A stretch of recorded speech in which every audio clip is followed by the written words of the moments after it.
Magandang gabi sa mga laging online. Akala nyo ba ang mga sumpa at kulam ay nasa probinsya lang at nakabaon sa lupa? Sa modernong panahon, ang mga espiritu ay hindi na dumadaan sa bintana.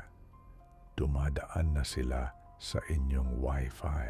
Ang bawat accept all cookies na pinipindot nyo ay maaring isang kontrata sa isang nilalang na hindi nyo nakikita. Sabi nila, may isang website sa deep web na pinapatakbo ng isang albularyong hindi nanggagamot ng katawan, kundi nagnanakaw ng data ng iyong kaluluwa. Ako si Mang Hector.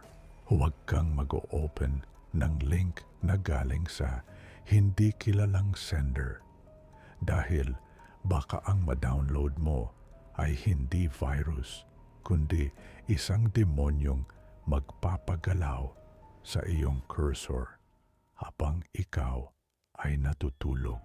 Pakinggan mo ang kwento ng albularyo sa cloud storage. Si Renzo ay isang social media manager na ang trabaho ay gawing viral ang anumang kliyente niya. Isang gabi, habang naghahanap ng bagong marketing strategy, nakatanggap siya ng isang email na may subject na Guaranteed Engagement, No Expiry. Sa loob ng email ay isang link patungo sa isang cloud drive na pinangalanang Ajimatsvias. Dahil sa kuryosidad, pinuksan ito ni Renzo. Walang litrato o video, kundi isang mahabang code na nakasulat sa isang programming language na hindi niya kilala. Pero sa gitna ng mga code, may mga salitang Tagalog na tila isang orasyon. Ipasok ang hininga sa loob ng makina. Ang bawat view ay katumbas ng isang piraso ng diwa. Ginamit ni Renzo ang code sa kanyang susunod na campaign. Sa loob ng isang oras, naging trending ang post niya. Milyon-milyong views, likes, at shares. Pero kasabay ng tagumpay, nagsimulang makaranas si Renzo ng kakaibang fenomena. Ang kanyang laptop camera ay laging naka-on kahit naka-shutdown ang computer. Sa tuwing titingin siya sa screen, nakakakita siya ng isang matandang lalaki na nakasuot ng barong na gawa sa fiber optic cables. Nakaupo sa loob ng isang madilim na data center. Ito ang digital albularyo. Salamat sa pag-deploy ng aking sumpa, Renzo. Bulong ng boses mula sa speakers.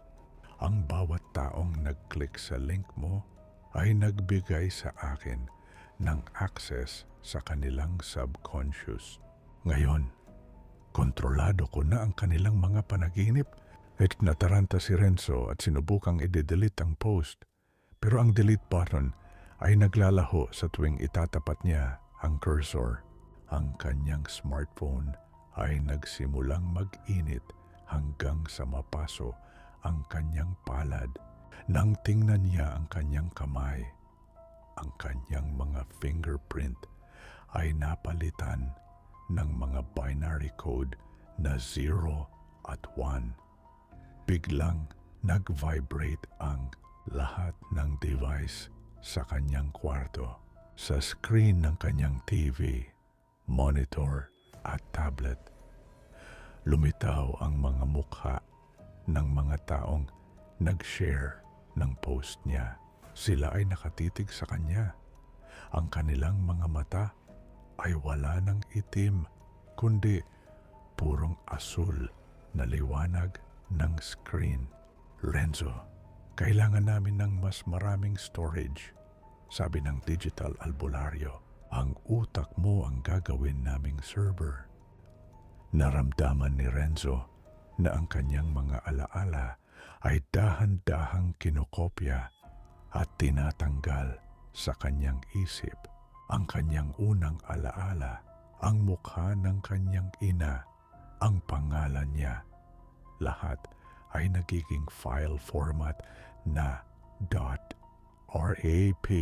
Sa huling sandali bago siya tuluyang maging isang human server, nakita niya ang sarili niyang post na may caption na, "Join us. Click the link below."